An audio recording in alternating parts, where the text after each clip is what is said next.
இன்று காலை ஒரு துக்க செய்தி.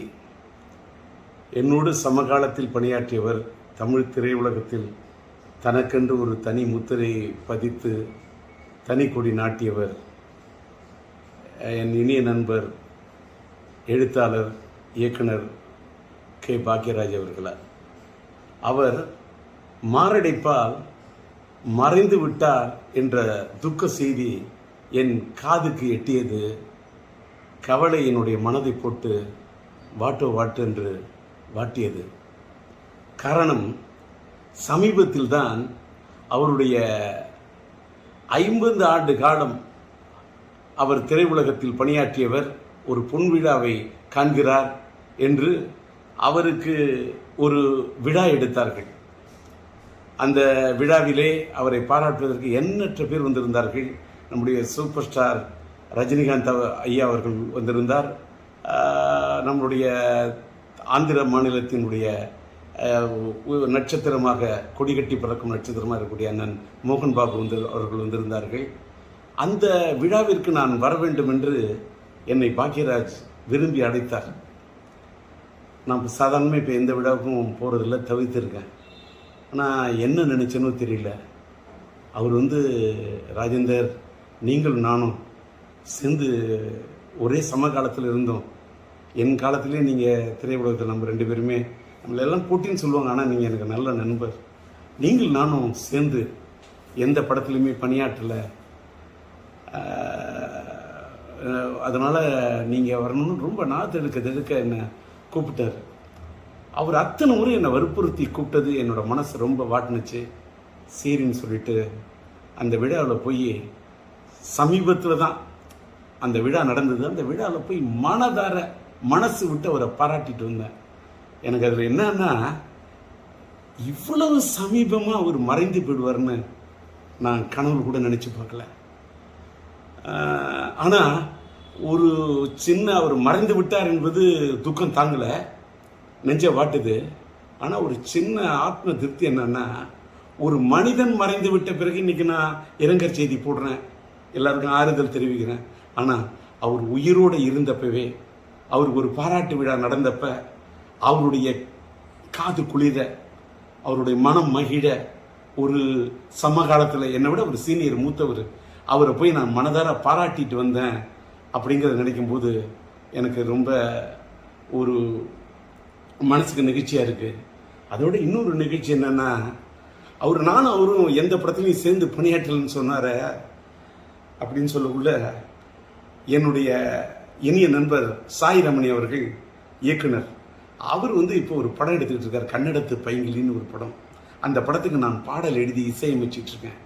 அந்த படத்தில் ஒரு கதாநாயகனுடைய தந்தையார் கதாபாத்திரத்திலையும் தாயார் கதாபாத்திரத்திலையும் நம்முடைய கே. பாக்யராஜ் அவர்களையும் பூர்ணிமா பாக்யராஜ் அவர்களையும் நடிக்க வைக்க இருக்கிறேன் என்று அவர் சொல்லிவிட்டு, டி. ராஜேந்தர் பாடலாசிரியர் எழுதி இசையமைக்கக்கூடிய இந்த படத்தில் அவர்கள் இருவரையும் இணைப்பது என்பது எனக்கு ஒரு பெருமைக்குரிய விஷயம் என்று சாய் ரமணி சொன்னார். அந்த படத்தின் படப்பிடிப்பு நடந்து அந்த படப்பிடிப்பு நிறைவடையக்கூடிய சூழ்நிலையில் இவர் இப்படி ஒரு முடிவுரை எழுதி விடுவார் என்று நான் நினைத்து பார்க்கவில்லை. எல்லாத்துக்கும் மேலே இன்னைக்கு தென்னிந்திய திரைப்பட ரைட்டர்ஸ் அசோசியேஷன் எழுத்தாளர் சங்கத்துடைய தேர்தலுக்காக இன்று காலையில் அவர் மனு தாக்கல் செய்வதற்காக கே. பாக்யராஜ் அவர்கள் தன்னை தயார்படுத்தி கொண்டிருந்திருக்கார். ஆனால் விதி எப்படி விளையாடி இருக்கிறது பாருங்கள். யமலோகத்தில் யார் இவரை கதை திரைக்கதை எழுத, வசனம் எழுத அழைத்தார்கள் என்று தெரியவில்லை. அங்கே சென்று போய் இவர் மனு தாக்கல் செய்து விட்டாரே. இங்கே எழுத்தாளர் சங்கத்தில் நிற்பதற்கு மனு தாக்கல் செய்வார் என்று நினைத்தால் அங்கே போய் மனு தாக்கல் செய்து விட்டார் என்பதை எண்ணிய போது மனது தாங்கவில்லை. எல்லாத்துக்கும் மேல 16 வயதிலே படம், மறைந்துவிட்ட இயக்குனர் இமயம் பாரதிராஜா அவர்களுடைய முத்திரை படைத்த படைப்பு. அந்த படைப்புலே அவரோடு தூணோடு தூணாக நின்று, தோளோடு தோளாக நின்று, அவரோடு ஒத்துழைத்து, அவரிடத்தில் ஒருங்கிணைந்து பணியாற்றிய ஒரு அற்புதமான ஒரு துணை இயக்குனராக, இணை இயக்குனராக இருந்த பாக்யராஜ் அவர்கள், அவருக்கு இணையாக அத்தனை படங்களில் பணியாற்றியவர். கிடைக்க போகிற ரயில் என்றும், புதிய வார்ப்புகள் என்றும், சிகப்பு ரோஜாக்கள் என்றும் அத்தனை படங்களில் அவரோடு உடனிருந்து பணியாற்றியவர். அவர் அந்த இயக்குனர் இமயம் சாய்ந்து மறைந்து, அது 10ஆம் தேதி என்று நினைக்கிறேன், 16 நாட்கள், 16 வயதிலே அவரோடு நட்பை ஏற்படுத்திக் கொண்டு பணியாற்றியவர். அவர் பிரிந்து விட்டார், அவரோடு பணியாற்றினேன். அவர் பிரிந்து 16வது நாளிலேயே நானும் பிரிந்து விடுவேன் என்று. இன்னைக்கு 27. இந்த மண்ணை விட்டு பாக்யராஜ் போறாருன்னா 16 வயதினிலே அந்த படத்துல அதுல இருக்கக்கூடிய எண் 16.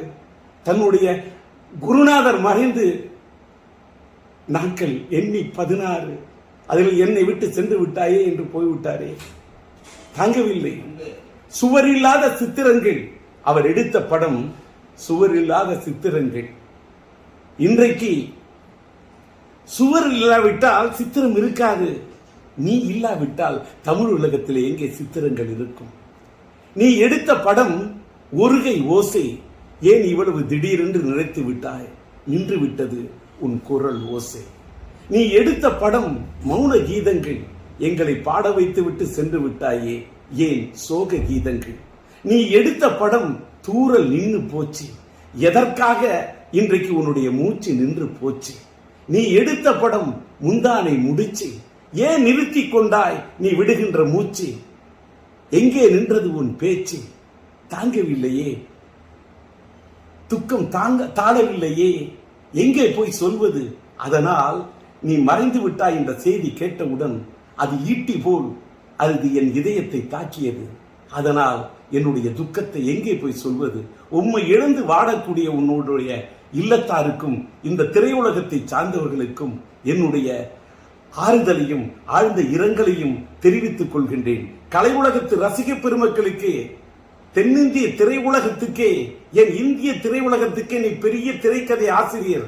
உன் இழப்பு ஈடு செய்ய முடியாத இழப்பாகும். உம்மை இழந்து வாடக்கூடிய ரசிக பெருமக்களுக்கும் என்னுடைய ஆறுதலையும் ஆழ்ந்த இரங்கலையும் தெரிவித்துக் கொள்கின்றேன்.